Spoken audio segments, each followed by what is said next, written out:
പ്രിയ പ്രേക്ഷകർക്ക് സീരിയൽ ന്യൂസിലേക്ക് സ്വാഗതം. കൂടുതൽ സീരിയൽ ന്യൂസുകൾ അതിവേഗം ലഭിക്കുന്നതിന് ഈ ചാനൽ സബ്സ്ക്രൈബ് ചെയ്യുക. ബെൽ ഐക്കൺ മറക്കാതെ ക്ലിക്ക് ചെയ്യുക. വീഡിയോ ഇഷ്ടമായി എങ്കിൽ ലൈക്ക് ചെയ്യാൻ മറക്കരുത്. ഇതൊക്കെ സംഭവിച്ചാലും ഇഷയെ സ്വന്തമാക്കുമെന്നുള്ള പ്ലാനിങ്ങുമായി മുന്നിലേക്ക് പോവുകയാണ് രാഹുൽ ചെയ്യുന്നത്. ഇതേ തുടർന്ന് അഭിഷേകും അതുപോലെ തന്നെ ഇഷയും പോകുന്ന റൂട്ടിൽ അവരെ പിന്തുടർന്നുകൊണ്ട് പോവുകയും ചെയ്യുന്ന രാഹുൽ നല്ലൊരു അവസരത്തിൽ അപകടമുണ്ടാക്കണം എന്ന് തീരുമാനിക്കുകയായി. എന്നാൽ ഇതേ സമയം ഇഷയുമായി നല്ലൊരു വെക്കേഷൻ പ്ലാൻ ചെയ്തുകൊണ്ട് മുന്നിലേക്ക് പോകുമ്പോഴാണ് അഭിഷേകിന് അപ്രതീക്ഷിതമായ ദുരന്തമുണ്ടാകുന്നത്. ഇതോടെ അഭിഷേകിനെ ഹോസ്പിറ്റലിൽ അഡ്മിറ്റ് ചെയ്യേണ്ട അവസ്ഥ വന്നിരിക്കുകയാണ്. ആകെ ഭയന്നു പോകുന്ന ഇഷ ഉടനെ തന്നെ ഗായത്രിയെ ഫോൺ ചെയ്യുകയാണ്. ഗായത്രിയോട് യാത്രക്കിടയിൽ അപ്രതീക്ഷിതമായി ഒരു അപകടമുണ്ടായി എന്നും കാറ് ഇടിക്കാനായി വന്നു എന്നുള്ള കാര്യവും പറയുന്ന ഇഷ ഗായത്രിയോട് ഉടൻ തന്നെ ഹോസ്പിറ്റലിലേക്ക് വരാമോ എന്ന് ചോദിച്ചിരിക്കുകയാണ്. ഇത് കേട്ടതിനെ തുടർന്ന് ഗായത്രിയാകെ ഞെട്ടിപ്പോവുകയും ഇപ്പോഴത്തെ അവസ്ഥ എന്താണ്, അവൻ ഓക്കെയല്ലേ, എന്തെങ്കിലും പ്രശ്നമുണ്ടോ എന്ന് എന്നോട് പറ എന്ന് ആവശ്യപ്പെടുന്നു.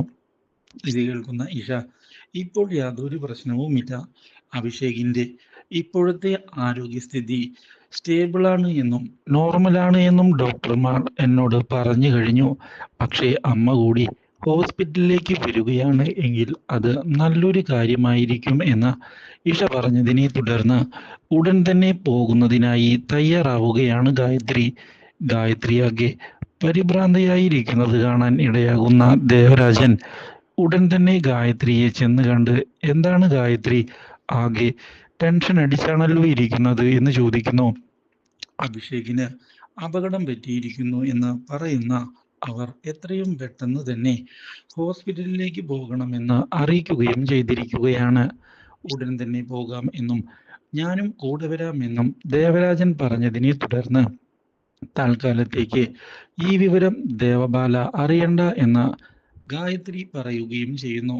അവൾ കൂടുതൽ പ്രശ്നമുണ്ടാക്കും എന്നും പറഞ്ഞതിനെ തുടർന്ന് ദേവരാജൻ അതും ശരിയാണ് എന്ന് വ്യക്തമാക്കിക്കൊണ്ട് കാര്യങ്ങൾ അവളെ അറിയിക്കാതെ ഒഴിഞ്ഞു പോകാനുള്ള തീരുമാനം എടുക്കുന്നു. ഇതേ തുടർന്ന് ഹോസ്പിറ്റലിലേക്ക് ഗായത്രി കുതിച്ചെത്തുകയാണ്. എന്താണ് ഇപ്പോൾ അവസ്ഥ എന്ന് ഗായത്രി ഇഷയെ കണ്ട് ചോദിച്ചതിനെ തുടർന്ന് ഡോക്ടർമാർ അധികം പ്രശ്നമൊന്നുമില്ല എന്ന് പറയുകയും ഭാഗ്യം കൊണ്ടാണ് രക്ഷപ്പെട്ടത് എന്ന് വ്യക്തമാക്കുകയും ചെയ്യുന്നു. ഇനിയെങ്കിലും കെയർഫുള്ളായി പോകണം, എന്തായാലും നാളെയോ മറ്റന്നാളോ ഡിസ്ചാർജ് ചെയ്ത് വീട്ടിലേക്ക് പോകാവുന്നതാണ്. ഈ കാര്യം കേട്ടതിനെ തുടർന്ന് ഗായത്രിക്ക് സമാധാനമാകുന്നു. ഇതോടെ അഭിഷേകിനെ ചെന്ന് കാണുകയാണ് ഗായത്രി. അഭിഷേകിനെ കെട്ടിപ്പിടിച്ച് കരയുന്ന ഗായത്രി എന്തായാലും നീ സേഫ് ആണല്ലോ എന്ന് പറയുകയും വീട്ടിലേക്ക് പോകാമെന്ന് വ്യക്തമാക്കുകയും ചെയ്തിരിക്കുകയാണ്. ഇത് കേട്ടതിനെ തുടർന്ന് ഒടുവിൽ യാത്ര പകുതി വഴിയിൽ ഉപേക്ഷിച്ചുകൊണ്ട് തിരികെ വീട്ടിലേക്ക് അഭിഷേക് എത്തുന്നു. അഭിഷേകിന്റെ വരവ് കാണുന്നത് ദേവബാലയെ ഞെട്ടിച്ചതിനെ തുടർന്ന് ദേവബാല കരഞ്ഞുകൊണ്ട് അഭിഷേകിന്റെ അടുത്തേക്ക് എത്തിയിരിക്കുകയാണ്. എന്നെ വേദനിപ്പിച്ചു പോയപ്പോൾ തന്നെ നിനക്ക് അപകടമുണ്ടാകുമെന്ന് ഞാൻ വിചാരിച്ചതാണ് എന്നും ഇപ്പോൾ എന്തായി എന്ന് ചോദിക്കുകയും ചെയ്യുന്ന ദേവബാല ഇതേ തുടർന്ന് ഇനി നിന്റെ കൂടെ എപ്പോഴും ഞാൻ ഉണ്ടായിരിക്കും എന്നുള്ള ഉറപ്പ് നൽകുകയും ചെയ്തിരിക്കുകയാണ്. നീ ഒരു വിധത്തിലും പേടിക്കേണ്ട, നിന്നെ ഞാൻ നോക്കിക്കൊള്ളാമെന്ന് വ്യക്തമാക്കുകയും ചെയ്യുന്ന ദേവബാല ഇതേ തുടർന്ന് ശുശ്രൂഷിക്കുന്ന കാര്യം ഞാൻ ഏറ്റു എന്ന് അറിയിക്കുകയും ചെയ്തിരിക്കുകയാണ്. അപ്രതീക്ഷിതമായ ഈ സംഭവം ഞെട്ടിച്ചു കളഞ്ഞതിനെ തുടർന്ന് ഇനി എങ്ങനെയാണ് ദേവബാലയുടെ കണ്ണിൽ നിന്ന് കണ്ണുവെട്ടിച്ച് രക്ഷപ്പെടുക എന്നും ഇഷയെ എങ്ങനെ ഫോൺ ചെയ്യുമെന്നും അഭിഷേക് ആലോചിച്ചിരിക്കുകയാണ്. ഇതേ സമയം ദേവരാജൻ കാര്യങ്ങൾ സംസാരിക്കുന്നതിന് വന്നതിനെ തുടർന്ന് എനിക്കിപ്പോൾ പ്രശ്നമൊന്നുമില്ല എന്ന് വ്യക്തമാക്കുന്ന അഭിഷേക് ചെറിയൊരു ആക്സിഡന്റ് ആയിരുന്നു അതെന്നും പറഞ്ഞുകൊണ്ട് ഒഴിഞ്ഞു മാറാൻ ശ്രമിക്കുകയാണ്. പക്ഷേ ദേവബാല 24 മണിക്കൂറും അഭിഷേകിന്റെ കൂടെ നിന്ന് കാര്യങ്ങൾ ചെയ്യാനുള്ള തീരുമാനം എടുക്കുകയും മറ്റാരും തന്റെ ഭർത്താവിന്റെ കാര്യത്തിൽ ഇടപെടേണ്ടതില്ല എന്ന് ഉറപ്പിച്ച് പറയുകയും ചെയ്യുന്നു. ഇത് ഗായത്രിക്കും തിരിച്ചടിയായിരിക്കുകയാണ്. ഇതിനിടയിൽ സോഹൻ ഫോൺ ചെയ്തിരിക്കുകയാണ്. എന്താടാ എന്താടാ കറക്റ്റായിട്ട് ഉണ്ടായത് എന്ന് പറയാൻ ആവശ്യപ്പെടുന്നു. അറിയില്ലടാ, പെട്ടെന്ന് എന്തോ കാറ് ഇടിക്കുന്നതിനായി വന്നു. ഞാൻ ഒഴിഞ്ഞു മാറിയത് കൊണ്ട് മാത്രമാണ് രക്ഷപ്പെടാൻ സാധിച്ചത്.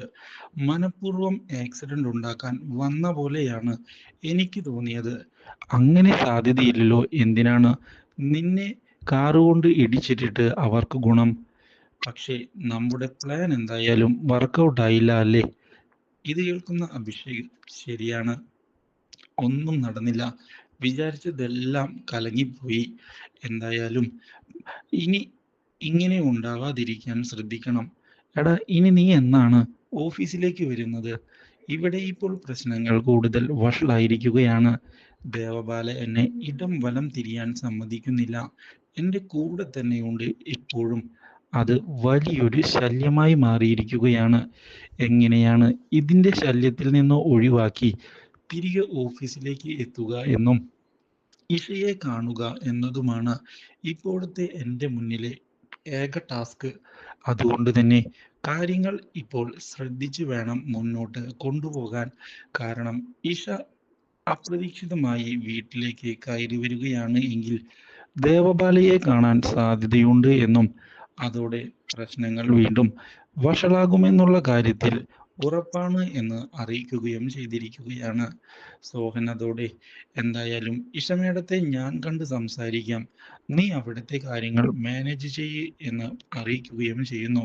പക്ഷേ ഇതിനിടയിൽ വീണ്ടും ദേവബാല വരികയും എന്തിനാണ് ഫോൺ ചെയ്യുന്നത് എന്ന് ചോദിക്കുകയും ചെയ്യുന്നു.